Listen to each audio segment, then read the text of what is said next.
Hello, Math Counts friends. Welcome to our overview for elementary math counts for the 2015-2016 school year. My name is Michael Elder, and again, I get to work with math counts, both elementary and middle school this year, and that's always an exciting time. So thank you for being willing to coach or volunteering or helping with your school's team. We hope that this overview gives you enough information to answer any of your questions, but of course, as with anything, this creates new questions. Please feel free to email me or call me, and we'll have my contact information at the end of this presentation. Several years ago, we decided to switch to this online format so that it saved one less time coming in for a meeting. But if there's anything that's confusing after you've worked through this presentation, again, just feel free to contact me and we'll be glad to either come meet with you or to just work through those questions. So let's jump right on into our presentation here for today. One of the first things to note is that all of our elementary math counts as well as middle school math counts information is posted at our website, and again, you can certainly Google this and it'll pop up for you, but the website is here on the bottom of our screen. That gives us a chance to share with you this information that we're doing today, as well as a lot of times as questions come up, we'll post the answers there, and it's just a nice place to be able to go back to whenever you have questions later. So you'll see probably some information from last year's middle school and elementary school math counts there as well. Sometimes it's nice to look at some of the pictures of the kids at the event itself. So you can certainly take a little bit of time to look there if there's other information you'd like to see. Let's move right along though, and let's talk about signing up. So how do you let us know that your school is participating in math counts? That's what this part is primarily about. So what we would like for you to do, if you are going to be the coach of your math counts team, is to simply email me by the end of September. We will turn in the paperwork for coach stipends on October 1st. So we need your information, just that you're coaching and that you're planning on doing it. Some of you may have already started meeting with your team. Some of you may not start meeting until November even. So it's okay. The elementary event is not until May, so you certainly have some time to get started with coaching your team. Your team needs to be comprised of 4 official team members. Now, what several schools have done is turned this into a club or just a mathletes kind of activity time, and so you can have a larger team and have them play off in the way that you would for any other event, and select the 4 members who are going to come to our event.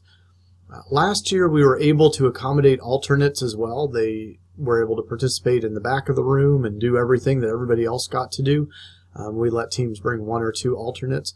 That always depends, though, on the number of teams participating. So if we're lucky and we get all 20 elementary schools to jump on board, well, that means 80 kids, and that means our room is pretty full. So if we have that many, we may have to say no alternates can come to the event. But if there's room, we would love to have them. So when we collect your team information later in the year, that won't happen until March. You'll see that information here next. We'll know by then how many teams we have participating. So if you will just email me and let me know, hey, our school is in and I'm going to be the coach, we'll get your request to hire put in, and we'll be able to do that coach stipend. Now, we know that $200 is not a huge amount of money, and it's not meant to be commensurate with the number of hours that you will spend working with these kids. However, hopefully it's a little something to say, hey, we appreciate the extra time that you're giving these kids and that you're celebrating our highest achieving math students and giving them an outlet and a venue to see what other high achieving math kids are doing. That's really, to me, the big part of elementary math counts as well as middle school math counts, is seeing there are other kids who really enjoy math out there and that it's okay to get excited about a good math problem. So that $200 hopefully is a little something to say thank you for your time. And so we will be able to submit that again as soon as we know which schools are participating and who that coach is for each of the teams. Your team, again, 4 team members. You can put that information in now if you happen to know who those 4 people are. We'll send out lots of reminders between now and March 6th, so you have lots of time to decide who those 4 people are. If you have already started practicing, that's great. If you're not planning on starting practicing for a while, that's great. The only thing that I ask just personally is take time to practice. Give these kids a chance to work through the different rounds, the different strategies, the types of questions. We've had great success in the past, and we know our coaches will lead our kids again this year to have fun with the event, which fun is always the result of hard work, or maybe not always, but a lot of times it's a result of putting in a lot of hard work and then seeing that pay off in a way, in this case at the Math Counts event. So what does the day look like? We have tried to start these events at 9 a.m. That seems to work pretty well. We know some schools start earlier, some schools start later, and so it's easier for some schools to get to Clyde Irwin by 9 than others.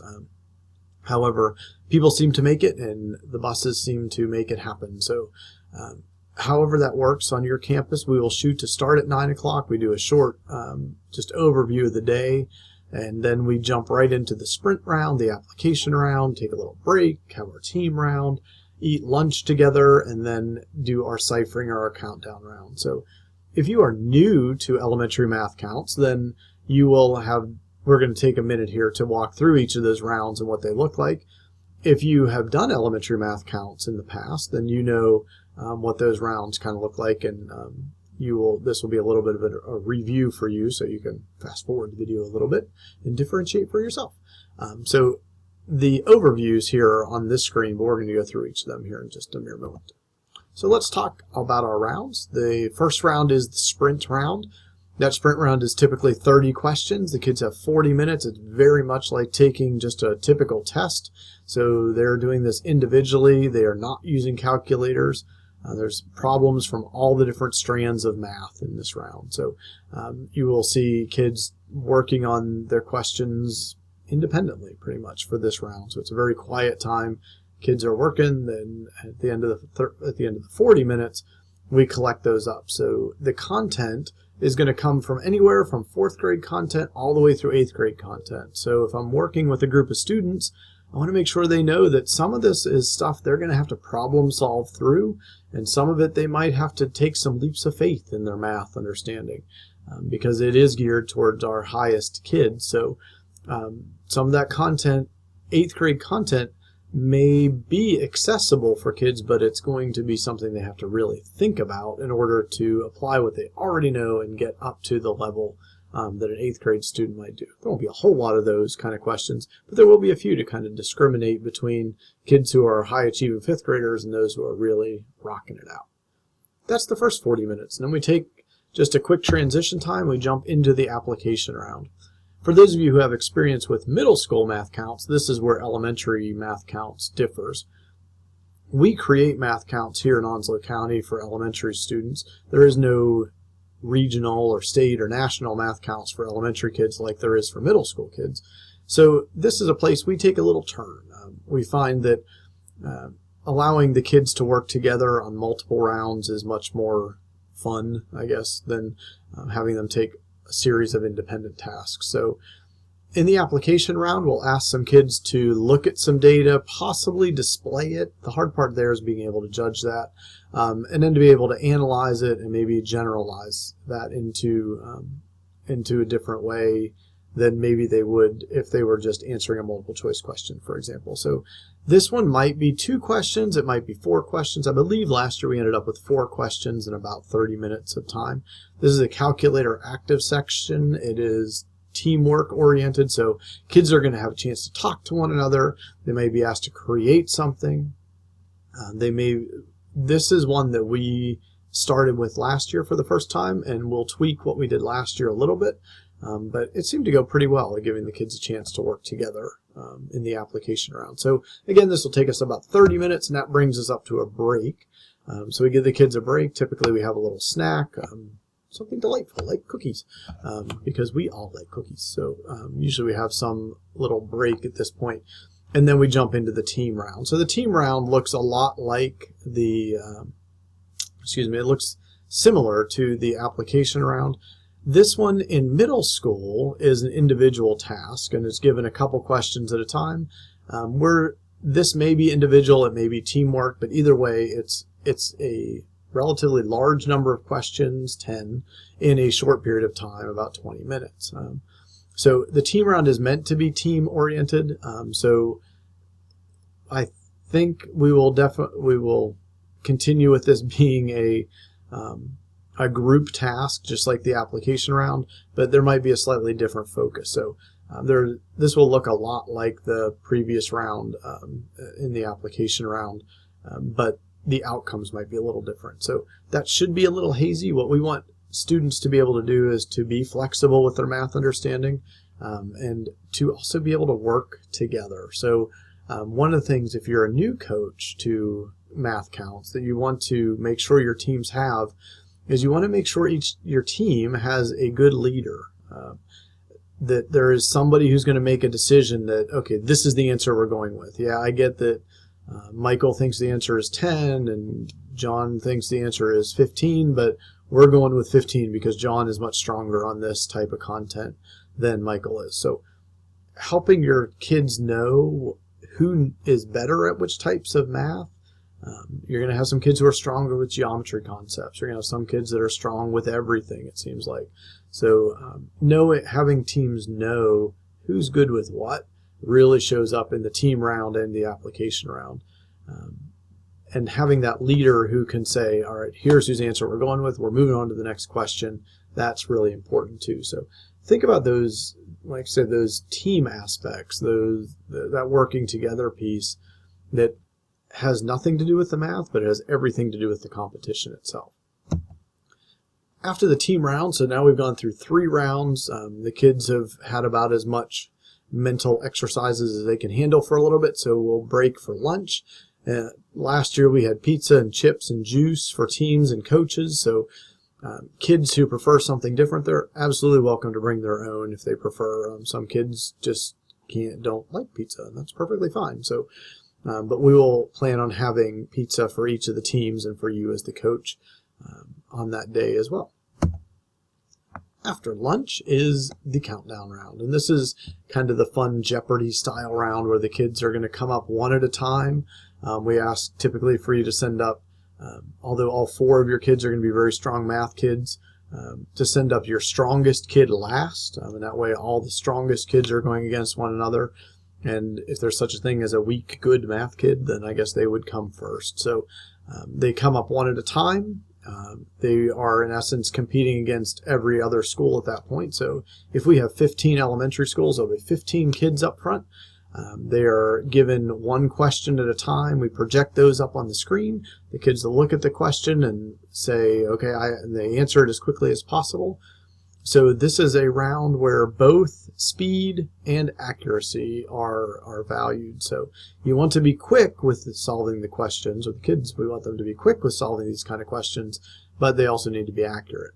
So the first student who gets their question in and it's correct, they receive 5 points. The second person in gets 4 points. Third person in gets 3 points, 2 points, and 1 point.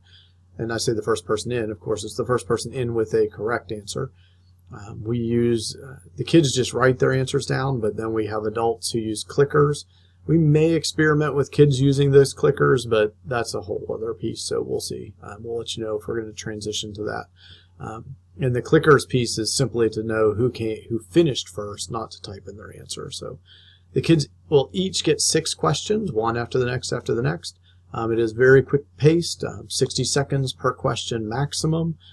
So it's what you know, what you can solve in that 60 seconds. A lot of these questions are pattern type questions. It's, can you see the math, or can you see the patterns in the questions? Can you anticipate what we're really asking for? So these are the kind of questions that a lot of times you might not know exactly what the answer is, but you know how to get to it, and you got to get there really quickly. So like I said, the first one to answer correctly gets those 5 points, and it works down to 1. And once the points are gone, they're gone. And so the first round goes through, and then we invite the next team member up, and the next till all 4 team members have come up. And that is the entire competition. And like I said, the day goes very quickly. We have a lot of dedicated volunteers who are doing all the scoring for us during the day, and then that leads us to our awards ceremony. And typically we have several school board members who like to come to this. It's a chance for them. We've got some great pictures of some of our school board members in the past doing the problems from the ciphering round or trying to answer some of the math questions alongside the kids, and that's just cool. So we invite all adults to come to this event. We certainly encourage you to invite your administration to come. Your parents of your students can come. It's good for them to come for the ciphering round. They're welcome to sit there all day, but there's not a whole lot for them to do, usually except for during that ciphering round, so simply because they can't see the questions. So one of the things we ask you to do with your kids is, in advance of coming, please make sure they know that they are 4 out of the entire school who are there to represent their school. So whether you take an award home or not, this really is one of those cases where, yeah, everybody probably does deserve a ribbon. Everybody probably does deserve a trophy. We don't have a trophy for everybody, but it is one of those cases where you really have already outshined a lot of the other folks on your campus. So be proud of that and enjoy the fact that you have been selected as a mathlete from your school. This may prepare you for being on middle school math counts, all those really big points to kids that this is an honor to be on this team. We do give awards, and so the top 3 teams receive an award, so that the total score for the day earns that team an award. The top 3 teams in the countdown to the ciphering round, and then the top 3 individuals as well. So we recognize those folks from across the day. So those trophies, some obviously go to the school if they're a team award, and if they are individual awards, then the kids get those. So that's an exciting part of the day, but we certainly want our kids to realize that it's just pretty awesome that they're at the event itself. A short checklist. I'm sure there's 20 other things that we could add to this, but just for the sake of overview, you do need to make sure that you are arranging for a bus. The earlier you do that in the year, probably the better. Making sure the bus can get there on time, that it has a driver that can get the kids back to school and is not conflicted with other things going on. It certainly is great to share a bus if you're coming in from Richlands and want to pick up stateside on your way in. If both those schools happen to be participating, that's great. And just making sure that it may mean somebody has to get to school before the school day starts. So those things always seem to work themselves out, but the earlier you start that process, certainly the better. We talked about lunch. It's taken care of unless kids want to bring something that they prefer. We do ask that you as the coach send me an email by September 30th just saying, hey, I'm in, and then that you enter your team member names on our website. So let's just take a quick glance at the website over here. So over here on the other side of our screen, we see where you're going to drop in your names, or sorry, your kids' names. And that is at Math Counts Names 15-16. You have until March 6th. Our middle school folks have to do a lot earlier because we have to submit their names to other people. And simply just your school name, your name as the coach, and then who's your number 1 player through your number 4 player, and if you have alternates. And if you have any other information, if you have some kids that have a food allergy, that's good to know. You are going to want to make sure, I don't think I put this on this slide, and I apologize for that, but you do want to make sure that if you have any kids, or that you have a permission slip. So let me see if I can write with this thing. If you have when you're taking a field trip, it's good to have a permission slip. So you can certainly use a generic field trip permission slip. That's a really good idea. So this is me writing on the screen with my finger, so sorry.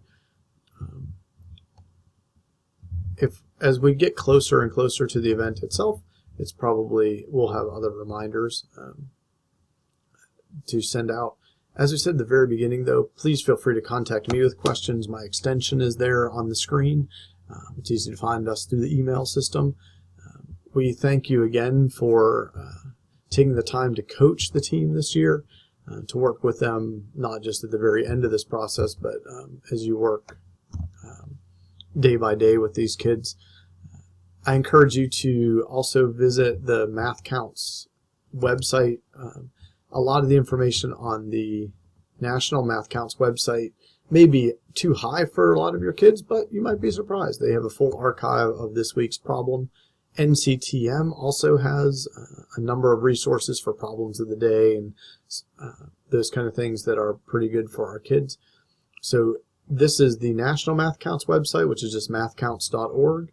We'll post all this information, including this presentation, over on our Onslow County Schools Math Counts website, and that is, again, on the website you see at the bottom of your screen here. So if you have any questions, you know how to get up with me. And again, we thank you for your time and for your passion for mathematics and for our kids.